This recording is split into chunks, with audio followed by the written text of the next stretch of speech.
Set Nades, the powerful engagement tool that many Ana players seemingly never utilize. You already know the deal, let's get right into it.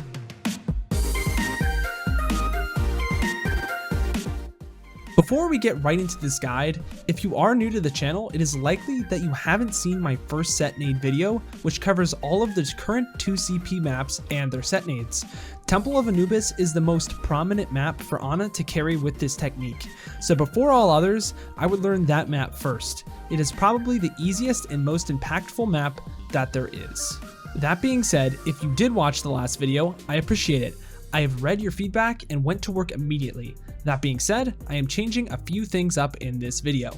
First off, I want to lead you to the roadmap that I have in the channel description. If you need help guiding your study process, I have listed the start of every map down below. The format will start with the spawn nade of the map if it allows for one. Then first attack, first defense, second attack, second defense, you get the gist. If I don't cover a section of a map, it is because I didn't find any nades that I felt were useful in that area. I will also give you the seconds I count for each of the nades on release. This means as soon as you press the button to throw your grenade, you start counting down. The code I use, which will also be in the description, does give you the time the nades take to land as seen in the top left of the screen, but I feel like it is a second too early, so take that into account when you practice. Secondly, the star system Weiss-Schnee. Sorry if I pronounced that incorrectly. Throughout the video, I will have a system based upon how critical the nade is for you to learn. 3-star nades are very impactful and ones that you should absolutely know as they will carry games.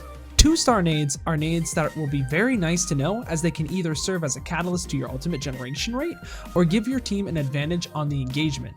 In other words, they are very strong nades that you should know, but aren't going to straight up win you team fights. Rather, they will serve as a more consistent advantage. 1-star nades are nades that are nice to know, but can be situational at times. That being said, they are still important to learn. In my opinion, all of the nades I show in this series are practical, just some more than others. If you do have questions for why I rated nades, I encourage you to join our Discord community of a ton of players ranging all over the path to pro to not only ask me questions, but meet like-minded players and get better acclimated into the scene. Lastly, I also developed the heat system. This did get inspiration from Hades, as I do love to play the game in my free time. That being said, the system will work similarly to the star system. However, it will represent difficulty rather than how relevant the nade is, 1 being the easiest and 3 being the hardest. Now that that's out of the way, let's start with Blizzard World. To kick off the video, start jumping on the barrel and launching yourself in the corner provided by the lamp in the box. Then line your crosshair up with the outside outline of the lamp a little less than halfway down, and strafe to the left while throwing. This nade takes 7 seconds to land, so throw when the clock reaches around 6 seconds so that it hits your enemy right as they walk out of spawn. This nade is extremely difficult, but it is extremely useful due to the area that it covers. First, line yourself up with the corner crevice of the rock you see here. Then aim up the black line to the left of the brown support beam. Proceed with your crosshair just slightly at the same angle, and then go straight up. Stop immediately when you hit the brown scaffolding outline. Then strafe back and throw. This nade requires precision and requires 8 seconds to land, but look at the area it covers. This allows for your team to have some margin of error while engaging on the enemy team, as it allows for the enemy to still get hit if they kite backwards, allowing your team to push the advantage even harder. For the next nade, you will want to line up with the second rock crevice and not the first one. Then aim about halfway between the brown support beam and up until you hit the brown scaffolding. Then strafe back until you clear it and throw. This nade gains viability depending on what the enemy is running and what your team is running. The nade takes roughly 8 seconds to land. Moving on to the overtime nade, start by lining yourself up on the barrel on point and walking into the corner.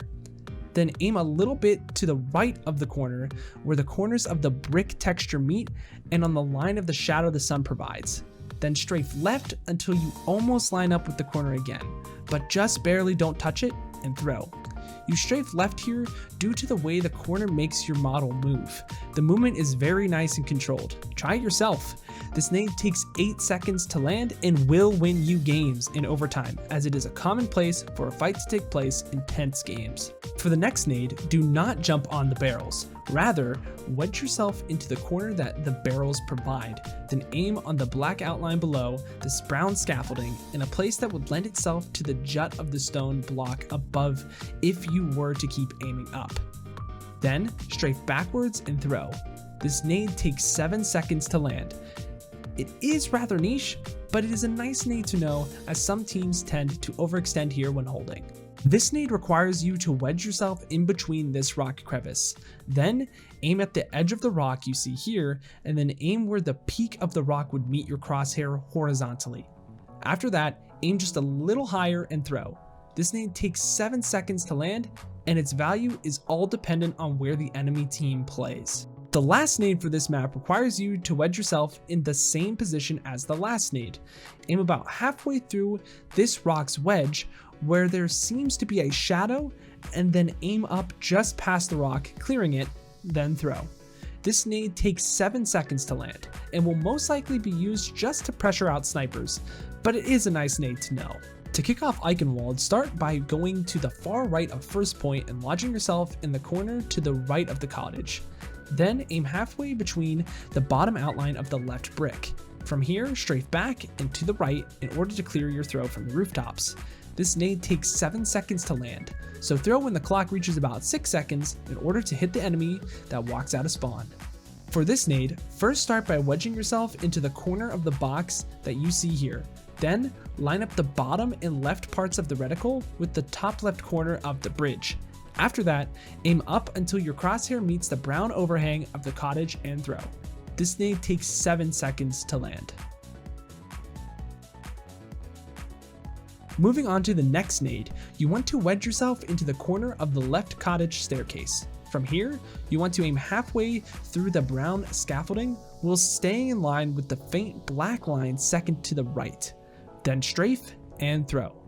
This nade is difficult because you are slightly in LOS of the high ground, so you have to be very quick in order to pull it off. This nade takes 7 seconds to land. For this nade, move out and to the right of the second point until you find the corner with this bush. Then aim up and line your crosshair to the right of the brown corner.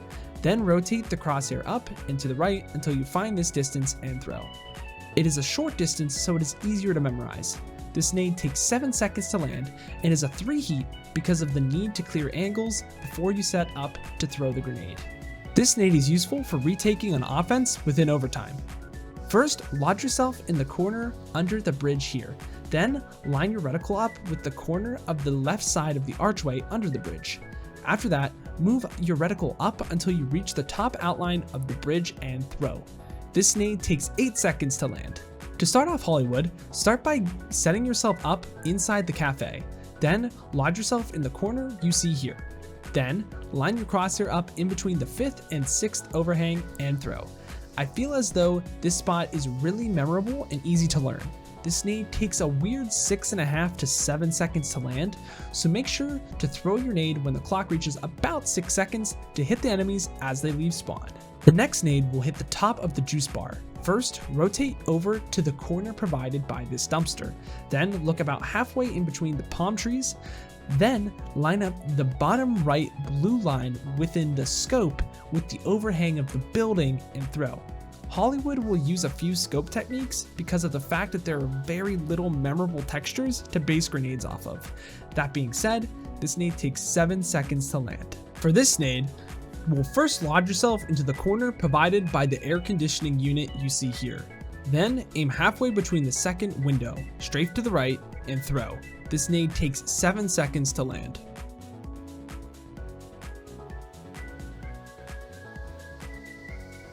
The next nade will require you to lodge yourself in between these boxes. Then line up your crosshair with the left outline seen here with the box. Then aim just a little bit above where the second water tower beam would connect with your reticle and throw. This nade takes 8 seconds to land. For this nade, line yourself up with the first tree's corner and crouch. Then line up your crosshair halfway in between the line created by the leaf here and throw while crouching. This nade takes 7 seconds to land. For the next nade, line yourself up again with the first tree's corner and stand this time. Then line up your crosshair with the top edge of the leaf that lines up with where the bottom makes a sharp turn. After that, aim up just a little bit higher and throw. This nade takes 6 seconds to land and is niche only because it usually only has snipers playing on the high ground. That being said, however, it is a great nade to use to take the enemy by surprise. To wrap up the map, jump on these black boxes and wedge yourself into the corner. Then line up your crosshair with the corner of the scaffolding. After that, move your reticle up and to the right just enough and throw. This nade takes 7 seconds to land. Over to the fan favorite, King's Row. Lodge yourself into this corner and look up. Then aim in between the top 2 gray corners and throw. This nade takes 7 seconds to land, so throw the grenade while the clock is around 6 seconds to hit your enemies as they leave spawn. For this nade, wedge yourself into the corner of the mailbox. Then aim at the faint black line to the right of the more defined black scratch on the wall. After that, aim up to clear it from your flight path and throw. This nade takes 7 seconds to land. For the next nade, you will want to line yourself up with the right corner of the mailbox this time. You will want to aim at the middle of the dark indent in the wall and then jump. This nade is a 3-star because teams also like to hold this high ground depending on the meta. This nade also takes 7 seconds to land.